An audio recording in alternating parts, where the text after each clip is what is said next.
Hello, everyone. Thank you so much for joining our Czech webinar. I am Anouk. I am Polaron's Marketing and Communications Coordinator, and I'll be happy to host this webinar for you all.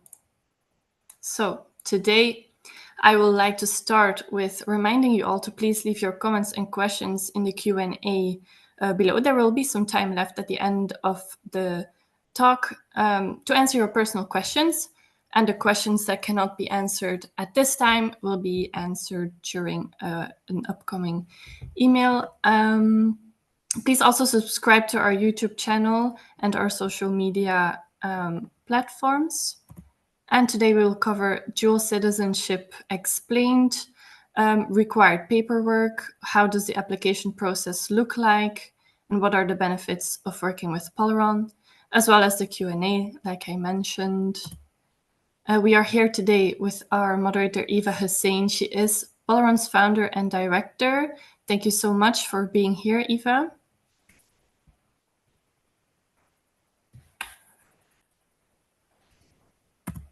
And then we also have our guest speaker here, Jakub. He is our Czech and Slovak citizenship manager. Thank you so much for being here. Hi, it's great to be here. Thanks, Anouk. So a little bit about Polaron quickly. Since 2003, we've been helping over 15,000 people obtain their EU citizenship and reconnect with their European heritage. We do literally everything from start to finish with the application process for European citizenship, mainly focusing on Polish, German, or Czech citizenship. But if you have questions about other EU citizenships, please feel free to reach out to us. We are available around the clock and have teams everywhere on the globe. So I really don't hesitate, please, to reach out to us at all times. And then without further ado, I would love to hand this over to Eva. Thank you so much, Anouk. So I'm going to very quickly with my colleague Jakub to recap some eligibility for Czech citizenship. And we've been sitting with the discomfort of knowing that the Czech citizenship laws are supposed to change, but this has now been several years when they've been talking about it and they haven't. So could you just quickly, in 3 dot points, I guess, summarize for us how Czech citizenship works, how the laws work, but also what is this big deal about the law change and why haven't they changed it? Where will they change it? What's going on? Right. Thank you, Eva. So I will try to explain it very briefly. So right now, the Czech citizenship works in a way that you could either be born a Czech citizen, which is okay, and then we just need to get you some Czech citizenship certificate, or if your ancestors lost their Czech or Czechoslovak citizenship, we can get it back for you, but this is only for children and grandchildren of the former citizens. So some people, for example, are eligible for Czech citizenship since they are grandchildren of the former citizens, but they have small kids, and these kids are not eligible anymore, which is a big problem for the family, of course. I mean, they can live with them in EU, but still they are not a citizen, and it's pretty unfair. So there is a proposal or bill of the law in the Czech parliament that would make even great-grandchildren of the former citizens eligible, plus some, minor changes like that would just correct some injustice that happened in the past, that people born before 1969 sometimes are not eligible. It's actually pretty complicated, but it would it would make more people eligible for Czech citizenship. But as you mentioned, it's for almost 2 years in the Czech parliament, and it's on the list of the point they should vote about, but they still haven't.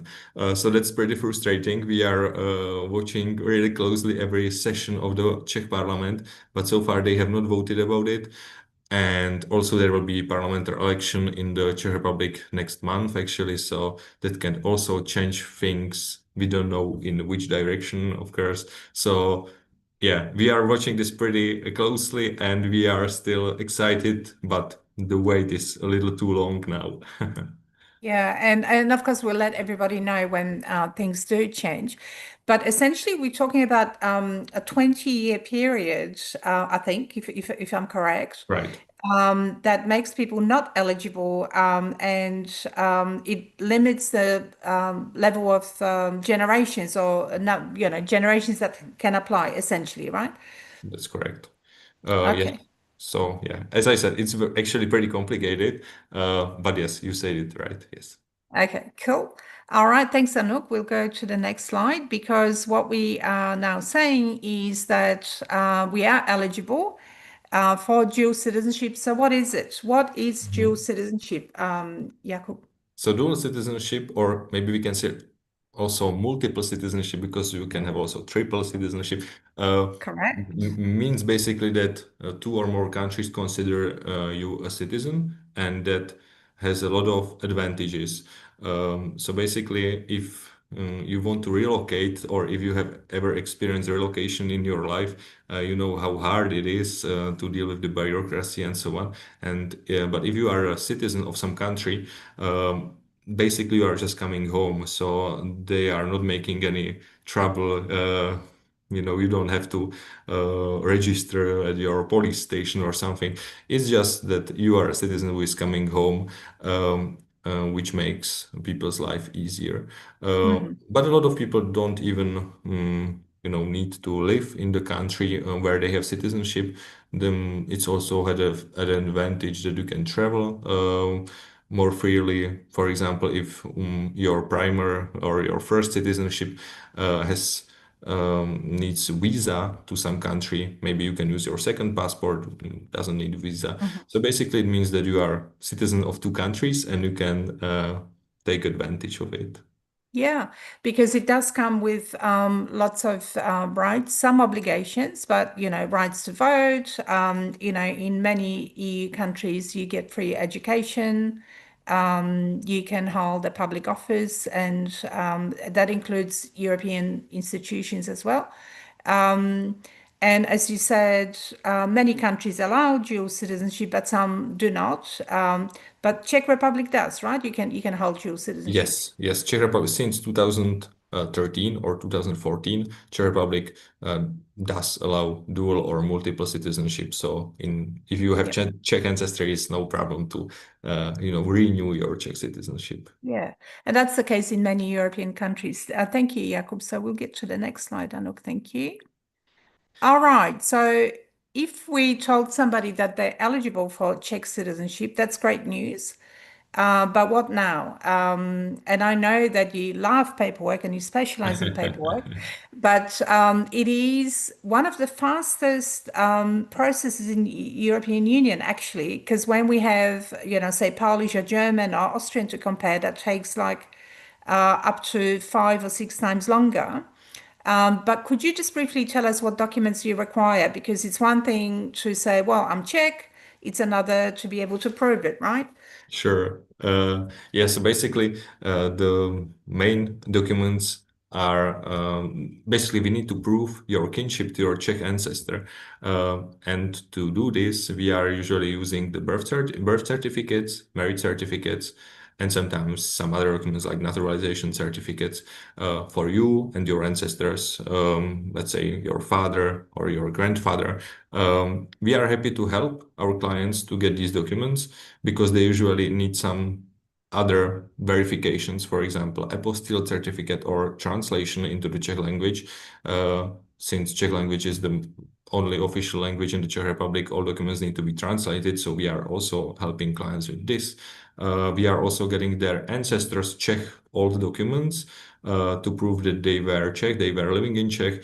Not just the birth certificate, but also some residential cards, school reports. Mhm. So you can also learn a little bit more about your Czech ancestry. Yeah. And basically, that's what this application is about, plus the forms which we are preparing for our clients. So they, we have some experience in this, so we know what information needs to be highlighted for the application to be successful. Mm. Yeah, but yes, I think the core is the birth, marriage, and naturalization certificate. And of course, sometimes it's harder than we think to get this paperwork. And that could be because, documents are missing or because we're going back more than 100 years sometimes. But also because of what you mentioned earlier, and that's apostilles or certification of documents. Sometimes family members don't talk to each other. So we have situations from time to time where somebody's father or mother doesn't wish to be part of the process. So we find creative ways around that. And I think the other thing I would add is that people choose Polaron over working with, say, consulates or directly with the government because of all the hand-holding and managing of people's paperwork and timelines and all of that. You, I think, have a pretty good relationship with the ladies at the office in Prague, and then there's another office in Brno, right? So there are two different offices we work with. Right, What do right. we do? They are actually even more, but these are the offices where we submit the applications the most. And as you said, for example, in clients sometimes ask, why shouldn't I go directly to the consulate where we should cooperate with you? Or sometimes they come to us and say, we used to cooperate with the consulate, but the thing is, consulates are busy generally, and citizenship is just very, let's say, minor agenda for them. So you are not really number one priority for them. They just give you some general information, like, as I said, official Czech translations, which are almost not possible to get outside of the Czech Republic. But the consulate said, well, you have to figure it out somehow. So that's Yourself. where we Yeah. step in because we know what it requires, we know how to do it, and we are able to do it fast. And our clients are our priority. So it's much more faster, painless, and the most important, it's successful, which, it's the most important. Yeah, because we do have a very close to 100% success rate. So just to summarize for people, if you want to know what sort of paperwork you need, it varies from client to client because your journey, including your family history, may be different from one person to another. But typically, it would be to prove who you are in relation to your ancestor through generations. So let's say you have a Czech grandfather, you need to prove that your mother is your mother and your grandfather is your grandfather through documentation. And the other thing we need to do is prove that your ancestor either held Czech citizenship or lost Czech citizenship. It's just how the law in Czech Republic operates. But of course, and until today, I still hear people calling Czech Republic Czechoslovakia. So just in two sentences, tell us what happened. Like it was one country, then it stopped being a country. How does that relate to citizenship laws? Yes. So exactly as you said, it used to be one country with one citizenship, Czechoslovak citizenship, and usually people have Czechoslovak ancestors, so or ancestors with Czechoslovak citizenship, and we have to determine if they are eligible for Czech or Slovak citizenship. They are there are some cases where they are eligible for both, but usually both countries are trying to prevent that. So you are usually eligible either for Czech or for Slovak, and there are many different rules, and for some people it's even unclear, and then usually Czech Republic adopt these people. They have a special law for it. But yes, so that's also, as you said, it's very important to submit the right application, because I also, for example, saw people who were eligible submitted their application themselves, but according to wrong section of the citizenship law, so they were Okay. rejected. Didn't understood why. So we just resubmitted according to the correct section, and they were approved. So that's very important. To the Okay. right country and to the right section. Right, right.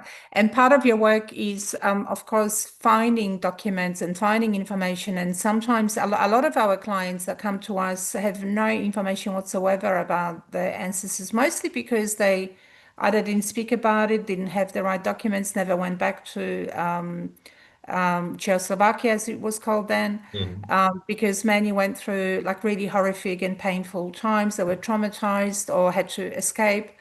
knowing the history and how Germany invaded Czech Republic or Czechoslovakia as it was at the time. So some of your work is also spent looking through archival resources, yeah? That's true. We are also doing research, and as you said, sometimes even clients come to us and say, well, I try to find something, but we know for sure that nothing survived. There is no archival information about our ancestors. And usually we are able to surprise them and we Yes. actually sometimes we find quite a lot because, for example, most of the Czech archives are not digitalized, so you have to, deal with Go in them person, personally. yeah. Mhm. Yeah, so but the documents are there, and clients even learn something about their family history on the way. Yeah. So that's also quite unique experience, I think.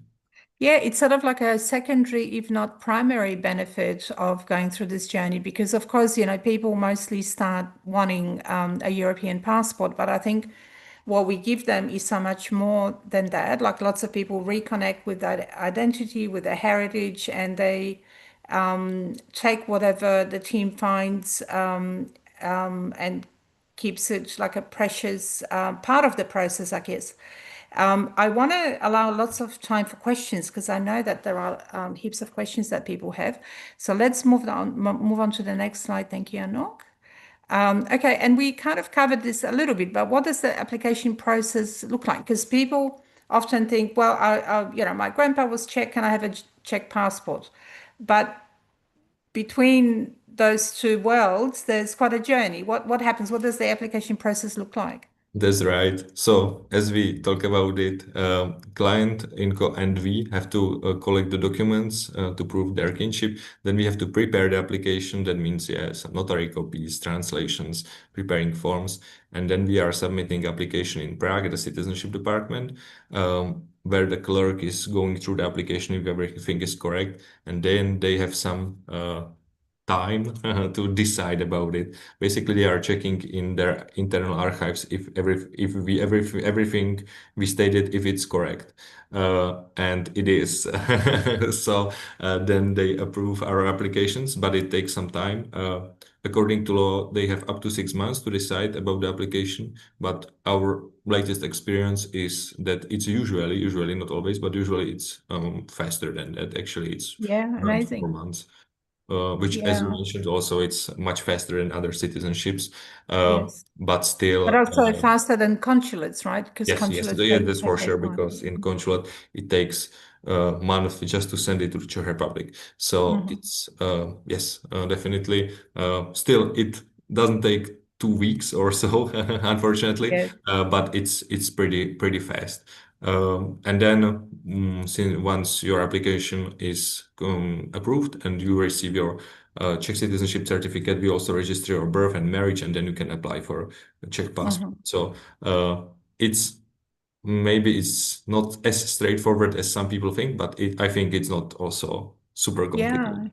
it's pretty efficient. And what happens just quickly if you've been married twice or divorced? Does that also have to be registered in Czechia? Yes, yes. So basically, when you became a Czech citizen, the Czech government wants to issue a Czech birth certificate for you. Although you were born, for example, in the United States, but you will have two birth certificates, American one and a Czech one, and the same for your marriages.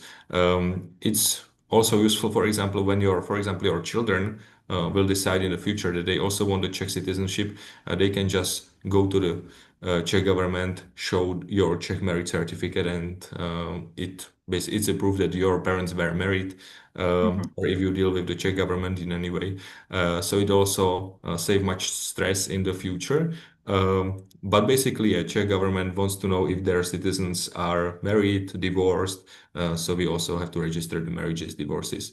And Yeah. it also brings some rights to your spouses. They can live with you in the EU, so that's also useful. Yeah. Does Czechia have same-sex marriages or not? They have same-sex partnership, which is Okay. not, quite as marriage, but it brings at least some rights to the same-sex couples. Okay. And how about de facto relationships or, spouses that are not married or Mhm, partnerships, civil mhm, mhm. partnerships, I should say. Are they recognized? Uh, Short question is no, but Okay. still, the partners has some rights, but it's more complicated. They have to prove that they live in the same household and so on, and they don't have the Okay. same rights as the spouse. But yeah, there are some ways how they can live, for example, within the EU, but it's more complicated. Yes. Okay, interesting.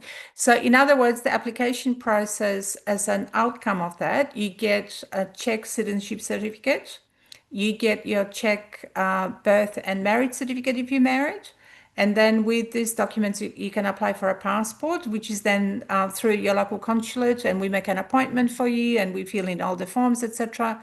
And then the passports themselves are made in Czechia, right? Right, right. It takes Yes. around a month usually to issue a passport. Yes. Yeah.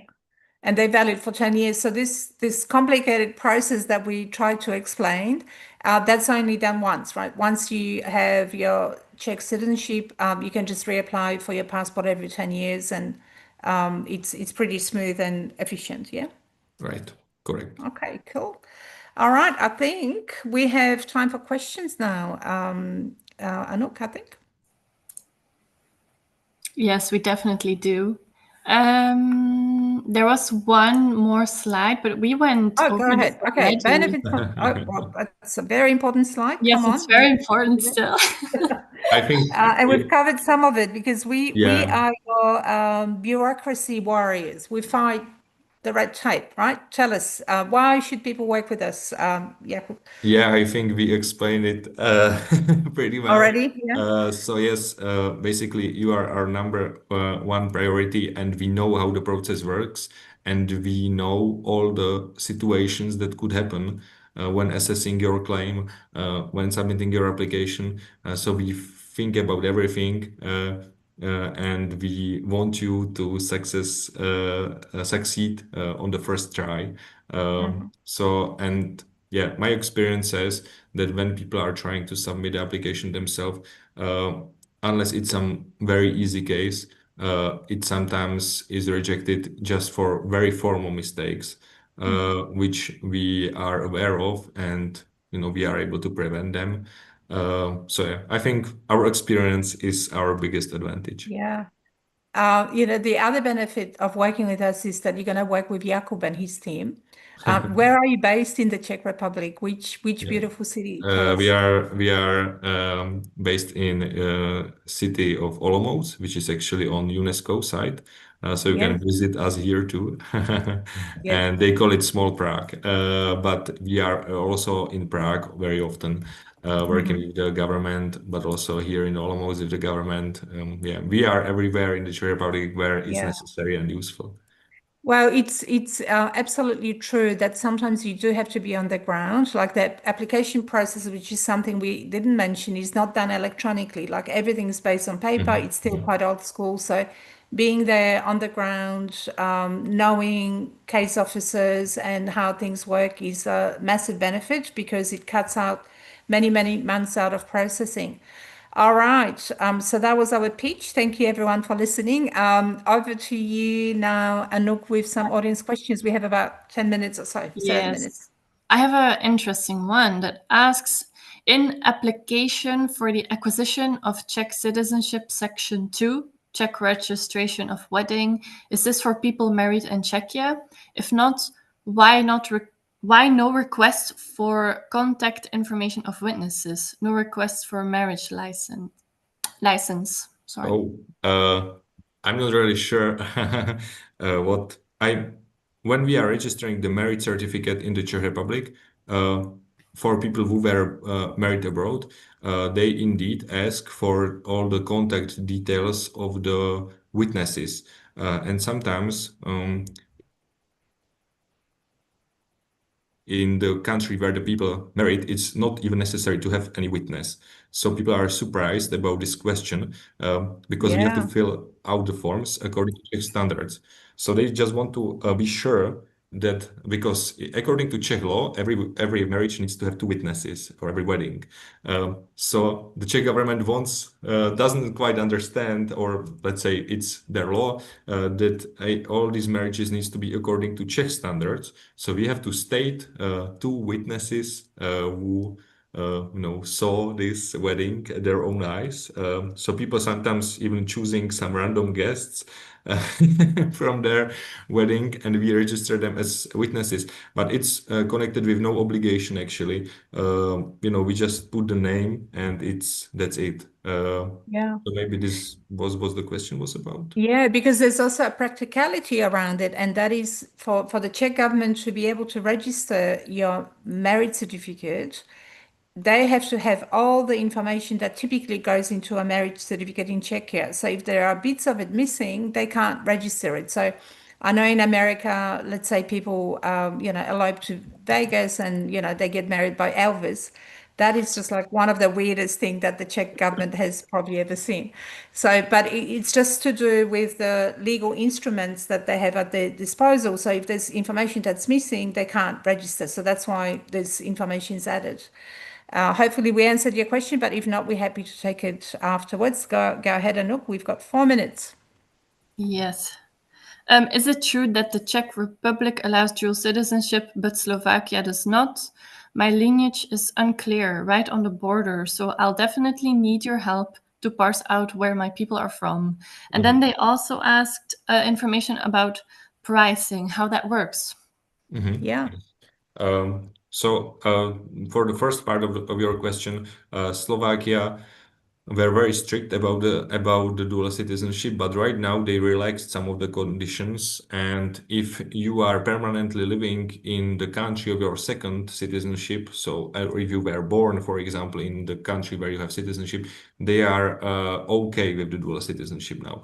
In some very exceptional cases, they don't want it, but now they relaxed the requirements. So definitely give it a try and contact us. And for the pricing question, that's more for I recommend to contact our sales team because they have, it's depending on a lot of factors, basically how complicated your case is, how many documents we will have to search for, and things like this. Yeah. Definitely contact us, and we will be happy to help you with that. Yeah, yeah. And just so that everybody knows, we do not charge for assessing your eligibility That's right. and mapping out your pathway to citizenship. So you can, at that point, once we tell you whether you qualify or not, work with us, where we just put together a proposal for you. And that includes an all-inclusive price. So we don't charge hourly rates or anything like that. And then we include a guaranteed outcome. So the reason that we can't tell you directly how much it would be, it depends whether you're married, how many generations we have to go back to, and what research we have to do. But we want to be transparent, so feel free to contact us and we'll put you in contact with some specialists. All right, 2 minutes and lots of questions, Anouk. I think we need to meet again with Jakub soon. Sure. Well, do we have room for one more? Yeah, Yes. yeah, go ahead. Yes. I just want to clarify that all the questions we cannot answer now will be answered. So everyone who signed up, you will receive an email after with all the questions answered. So no worries if we cannot answer it here. It will be answered in the email afterwards. So I have one more. I'm in the US, and both of my grandparents were Czech before they became US citizens. It takes a long time to get information about their naturalization from the US government. Do I need this documentation for both grandparents, or is one sufficient? Oh, that's a very good question, actually. Usually one is sufficient, for short, but it also happened to us that some clerks actually required us to include both. But one is sufficient. That's the general rule. One is sufficient, and it took around a year to get naturalization Yeah. certificate from USCIS. But I have to say they improved a lot in the last few months, and now it's from our experience, 3 months, so it's not as Okay. long. Also, you can get some information about naturalization online, and Czech government also usually accept this, so we are able to get this for you.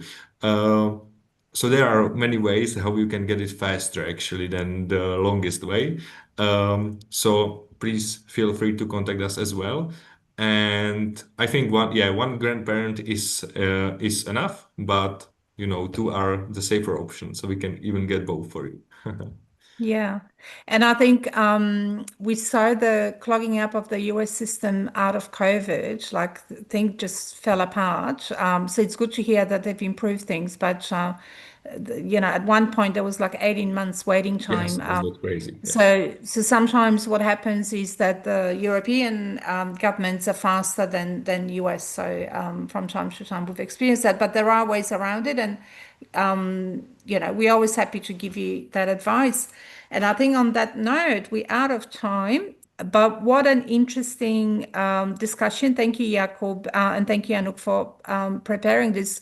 On the screen you there, too. you can see how to get in touch. And there's a US number there, as you can see. And any questions we haven't answered, we will in an email. So feel free to explore this further. Thank you very much for inviting me. It was great to be here. Always. Thank you so much, everyone. This was wonderful. Thank you. Bye. Have a good night and a good rest of your day, everyone. Bye. Bye-bye.